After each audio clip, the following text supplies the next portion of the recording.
This is an overview of some events that have happened in the past week or so. We're discussing the fact that about February 11th there was 3 different astrological events that took place. People heard about the snow moon, and this is an event where you had a perennial moon, which is like a quarter moon. It's not even a half moon. Yeah, that was like a lunar eclipse. And then there was also there's a meteor shower, which I did not actually see that myself. And the third event is what I really waited up to see myself in the evening. I went to grab my camera, and I got about maybe 3 or 4 minutes footage of the comet that came, they said, within 7 million miles of Earth. They said it started about 3 a.m. on February 12th on Saturday morning, and they said if you wanted to see it, you had to look up in the sky, and it was going to be yellow in color, which it was. And so after waiting for about, I guess, maybe an hour and a half, by 2 o'clock you saw it in the morning sky. And I never saw a tail.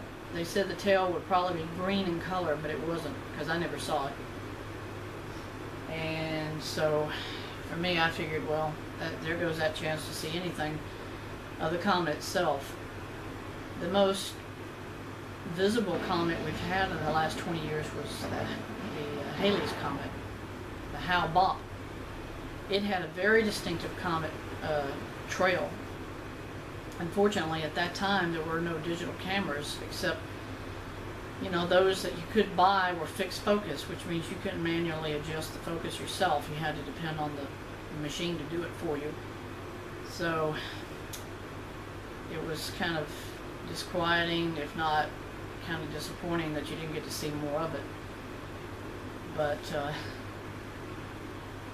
in the future, whenever I do my videos, I will try to post other videos on other such events that people see, or if there's some event astrologically in the skies that happened and I can videotape it, I'll try to post it on my channel.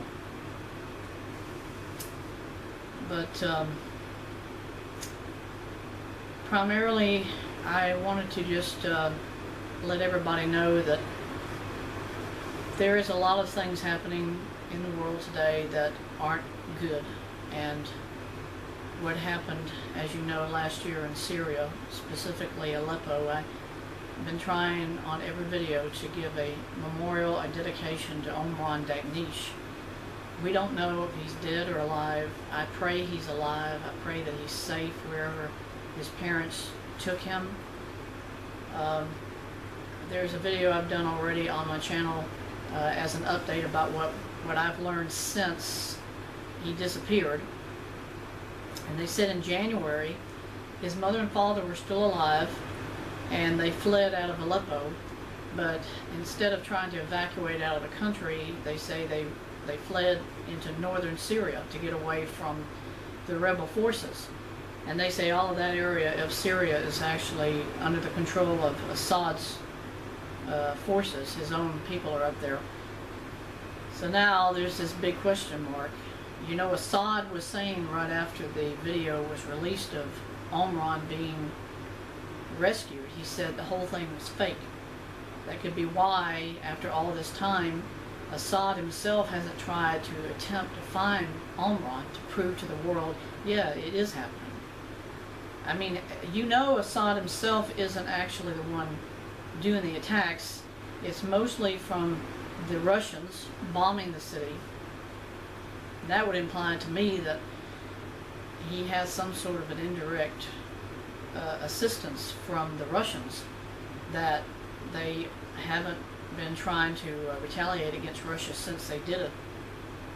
So when he tells the world, oh, this whole thing was fake, it didn't happen, there was no such thing, there was nothing that took place, you have to question, what are they saying? Are they saying that it really was true, but it's not true?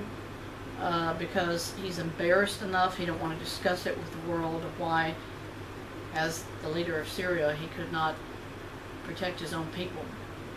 You know, I think that's why he was telling everyone, this is a falsity, it's a fake story, it's not real. And I don't believe it. Because when I looked at Omran's picture, that's not makeup on his face, that's real. The blood that was on his face, on this side of his face, that was real. That was real blood on his face. I think it's exactly the way we saw it. They pulled him out of the wreckage of his home. They carried him, instead of giving him humanitarian first aid. I mean, you would think, this is a child, we should get him to the hospital.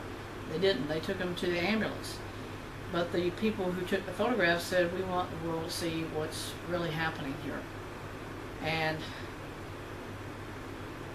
you know, it's wrong to tell the world things are going on, but then you don't give them updates. You don't try to tell them what's been happening since. The media are procrastinators about doing those kinds of things. They want the ratings, but they don't want to be fair enough to tell the world, this is what happened to this child, or this is what happened about this story or that story. The only thing you ever see about the media doing coverage or follow-ups is stories that relate to maybe right here in America, but they don't discuss things in other countries. And I say that because I've just now heard that we have American military in Syria. We have actual troops there. And my question is, if they're there, why can't our people find out where are all the survivors who fled Aleppo? Why can't we find out where did Omran go to after he left the city with his parents? People are going to say, oh, well, we don't need to know anything about him because, you know, he is entitled to his own privacy. That's true, but I think to put closure to what happened to him, it's unfair to the millions of people all over this world who saw his picture and not to tell us, where is he now, what happened to him.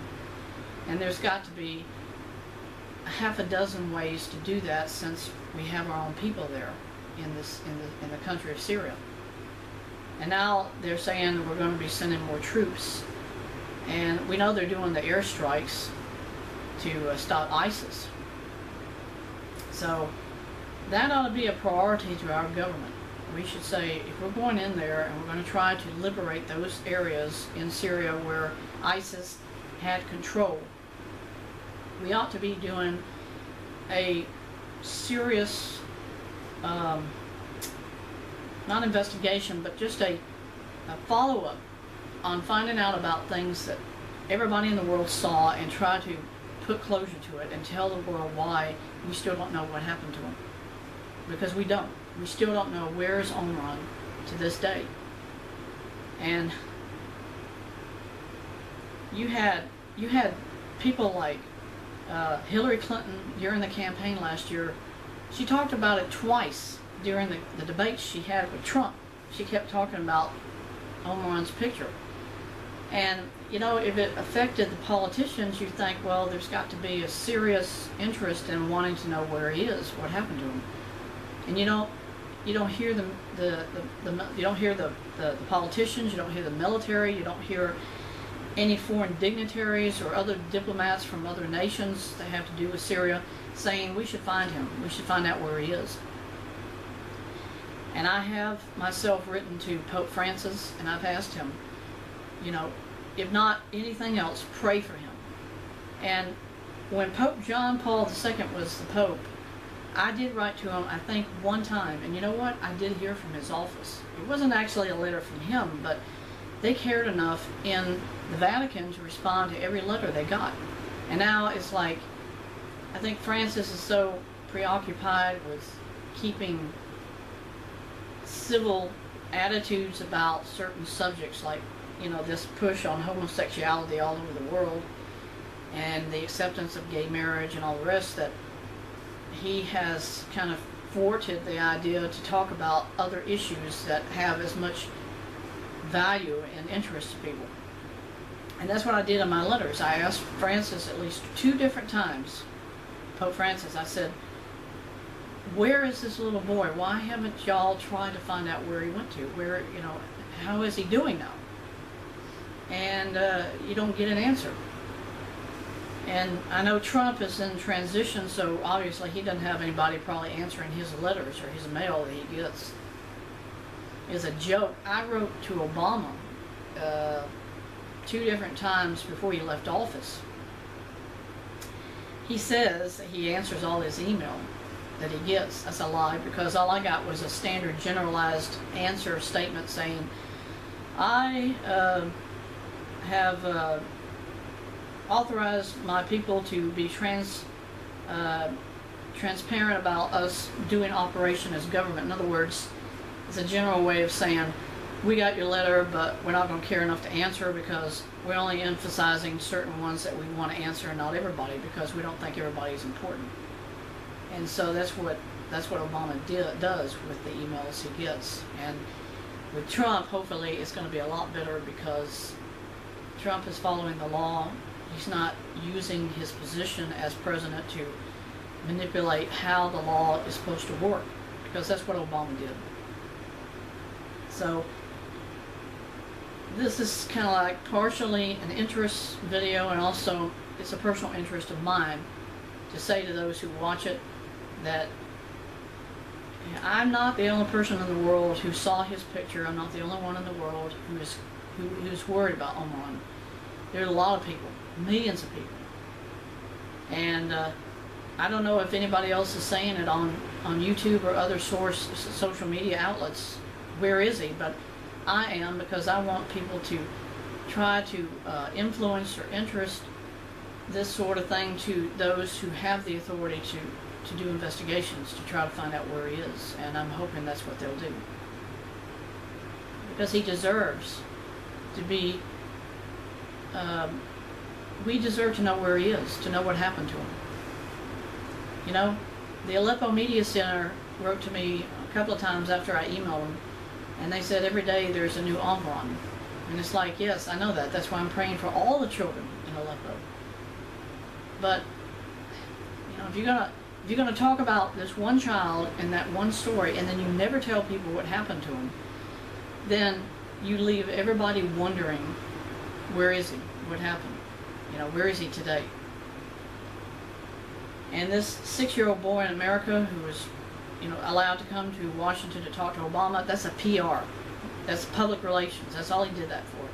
He had no interest at all to find out where Omicron was, to try to get him out of Syria and get him here to the United States. This is really where, of any of the refugees from Syria, Omicron deserves to come to this country.